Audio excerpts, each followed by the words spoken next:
Annamalai plus Nainar plus Vanathi தோல்வி பயத்தில் தொகுதி மாற தயாராகும் பாஜக தலைவர்கள். இத்தனை பேரா? மெட்ரோ டிஎன் நியூஸ் சேனல் நேயர்களுக்கு வணக்கம். தமிழக சட்டசபை தேர்தலில் தோல்வி பயத்தில் பாஜகவின் முக்கிய தலைவர்கள் தொகுதி மாறி போட்டியிட திட்டமிட்டுள்ளதாக பரபரப்பான தகவல்கள் வெளியாகியுள்ளன. இந்த லிஸ்டில் பாஜக மாநில தலைவர் நயினார் நாகேந்திரன், அண்ணாமலை, வானதி ஸ்ரீனிவாசன் உள்பட பல தலைவர்கள் உள்ளனர். அதன் பின்னணி பற்றி இங்கு பார்க்கலாம். தமிழக சட்டசபை தேர்தல் களம் சூடுபிடித்துள்ளது. அதிமுகவுடன் மீண்டும் பாஜக கூட்டணி அமைத்துள்ளது. இந்த கட்சிகளுக்கு இடையேயான தொகுதி பங்கீட்டு பேச்சுவார்த்தை தீவிரமாக நடந்து வருகிறது. இருப்பினும் தற்போது வரை உடன்பாடு எட்டப்படவில்லை.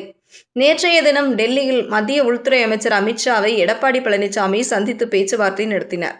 இன்னும் 4 நாட்களில் அதிமுக கூட்டணியில் பாஜக உட்பட அனைத்து கட்சிகளுக்கும் தொகுதி பங்கீடு வெற்றிகரமாக முடிக்கப்படும் என்று அமித்ஷா சந்திப்புக்கு பிறகு எடப்பாடி பழனிசாமி உறுதியாக தெரிவித்துள்ளார். அதன்படி அதிமுக கூட்டணியில் பாஜகவுக்கு 29 முதல் 31 தொகுதிகள் வரை வழங்கப்படலாம் என்று கூறப்படுகிறது.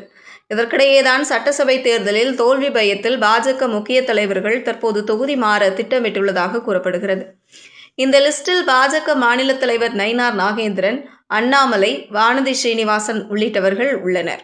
அதன்படி பாஜக மாநில தலைவராக இருக்கும் நயினார் நாகேந்திரன் தற்போது திருநெல்வேலி தொகுதியின் எம்எல்ஏவாக உள்ளார். இந்த தொகுதியில் தேவர், நாடார், பிள்ளை, தலித் மற்றும் இஸ்லாமியர்கள் அதிகம் வசிக்கின்றனர். இவர்கள்தான் வேட்பாளர்களின் வெற்றியை நிர்ணயம் செய்கின்றனர். இவர்களிடம் நயினார் நாகேந்திரனுக்கு நற்பெயர் உள்ளது.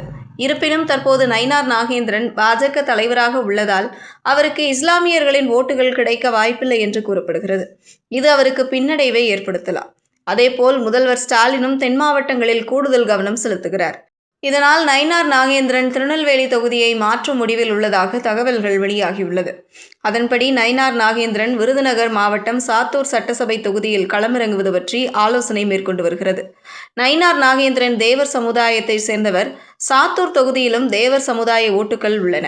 இதனால் சாத்தூர் தொகுதியை தேர்வு செய்வது பற்றி நயினார் நாகேந்திரன் பரிசீலனை செய்து வருகிறார். மேலும் சாத்தூர் தொகுதியில் எம்எல்ஏவாக தற்போது திமுக கூட்டணியில் மதிமுகவின் ரகுராமன் உள்ளார். இந்த முறையும் அந்த தொகுதியை மதிமுக கேட்டு பெறலாம். இதனால் சாத்தூரில் போட்டியிட்டால் ஜாதி பலம், பாஜக அதிமுக செல்வாக்கு உள்ளிட்டவற்றின் அடிப்படையில் வெல்லலாம் என்று நயினார் நாகேந்திரன் கணக்கிட்டுள்ளதாக தகவல்கள் வெளியாகியுள்ளது.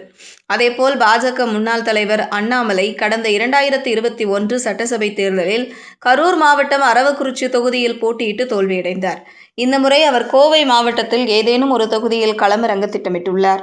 கடந்த 2024 லோக்சபா தேர்தலில் அண்ணாமலை கோவையில் போட்டியிட்டார். அப்போது அவருக்கு 4.50 லட்சம் ஓட்டுகள் வரை கிடைத்தது.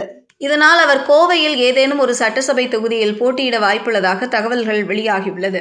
அதன்படி கோவை வடக்கு, சிங்காநல்லூர், சூலூர் உள்பட்ட தொகுதிகளை அண்ணாமலை குறிவைப்பதாக கூறப்படுகிறது. இதில் ஒன்றில் அவர் களமிறங்க முயற்சிக்கிறார். அதேபோல கோவை தெற்கு தொகுதியின் எம்எல்ஏவாக வானதி ஸ்ரீனிவாசன் உள்ளார். இவர் கடந்த முறை மக்கள் நீதி மய்யம் கட்சியின் தலைவர் கமலஹாசனை வீழ்த்தி எம்எல்ஏவானார். ஆனால் இந்த முறை அவர் தனது தொகுதியை மாற்றி நினைக்கிறார். கோவை தெற்கிற்கு பதில் கோவை வடக்கு தொகுதியை வானதி ஸ்ரீனிவாசன் குறிவைத்துள்ளதாக கூறப்படுகிறது. இருப்பினும் அண்ணாமலை, வானதி ஸ்ரீனிவாசன் ஆகியோரின் ஆசை நிறைவேறுமா என்பதை பொறுத்திருந்துதான் பார்க்க வேண்டும். ஏனென்றால் கோவை மாவட்டத்தில் 10 சட்டசபை தொகுதிகள் உள்ளன. கடந்த 2021 சட்டசபை தேர்தலில் 9 தொகுதிகளில் அதிமுகவினர் வெற்றி பெற்றனர். கோவை தெற்கில் வானதி ஸ்ரீனிவாசன் வென்றார். ஆனால் அண்ணாமலை, வானதி ஸ்ரீனிவாசன் ஆகியோர் அதிமுக சிட்டிங் எம்எல்ஏக்களின் தொகுதிகளை குறிவைப்பதால் எடப்பாடி பழனிசாமி அதனை விட்டுக் கொடுப்பாரா என்பதை பொறுத்திருந்துதான் பார்க்க வேண்டும். அதேபோல பாஜகவின் முன்னாள் தலைவர் தமிழிசை சவுந்தரராஜன் கடந்த 2021 சட்டசபை தேர்தலில் சென்னை விருகம்பாக்கம் சட்டசபை தொகுதியில் போட்டியிட்டார். இந்த முறை அவர் டி நகர் தொகுதியை குறிவைத்தார். ஆனால் அந்த தொகுதியில் அதிமுக மாவட்ட செயலாளர் பி. சத்யநாராயணன் விரும்புகிறார். இதனால் தமிழிசை சவுந்தரராஜன் மயிலாப்பூர் சட்டசபை தொகுதியை குறிவைத்துள்ளதாக கூறப்படுகிறது. ஏற்கனவே அவர் மயிலாப்பூர் தொகுதியின் பாஜக பொறுப்பாளராக உள்ள நிலையில் அங்கு களப்பணியை தொடங்கியுள்ளார். இந்த தொகுதியில் பிராமணர்கள், வன்னியர்கள் கணிசமாக உள்ளனர். அதேபோல் நாடார் சமுதாயத்தைச் சேர்ந்தவர்களும் உள்ளனர். தமிழிசை சவுந்தரராஜனும் நாடார் சமுதாயத்தைச் சேர்ந்தவர் என்பதால் அவர்களின் ஓட்டை பெற முடியும் என்று நினைக்கிறார். அதேபோல பாஜக என்பதால் பிராமணர்கள் ஓட்டுகளும், அன்புமணி ராமதாஸின் பாமக கூட்டணியில் உள்ள வன்னியர்கள் ஓட்டும் எளிதாக கிடைக்கும் என்று கணக்கிட்டு தமிழிசை சவுந்தரராஜன் தொகுதியில் தீவிர பணியை மேற்கொண்டு வருவதாக தகவல்கள் வெளியாகியுள்ளது.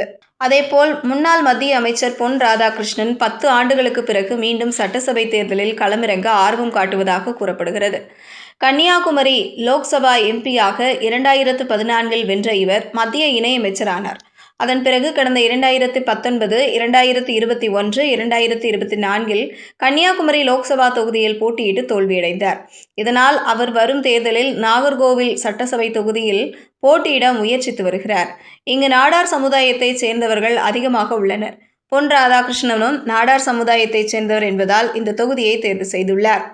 தற்போது நாகர்கோவில் தொகுதி எம்எல்ஏவாக பாஜகவின் எம்.ஆர். காந்தி உள்ளார். இவருக்கு பதிலாக பொன் ராதாகிருஷ்ணன் களமிறங்க திட்டமிட்டு வருகிறார். மேலும் பொன் ராதாகிருஷ்ணனுக்கு இந்த தொகுதி என்பது புதிது அல்ல. இவர் கடந்த 2011 சட்டசபை தேர்தலில் போட்டியிட்டு தோல்வியடைந்தார். அதன் பிறகு தேசிய அரசியலுக்கு சென்றதால் பாஜகவில் எம்.ஆர். காந்தி 2016 போட்டியிட்டு தோல்வியடைந்தார். அதன் பிறகு 2021 வெற்றி பெற்றார் என்பது இங்கு குறிப்பிடத்தக்கது. செய்திகளை உடனுக்குடனும் துல்லியமாகவும் தெரிந்து கொள்ள மெட்ரோ டிஎன் நியூஸ் சேனலை ஃபாலோ பண்ணுங்க.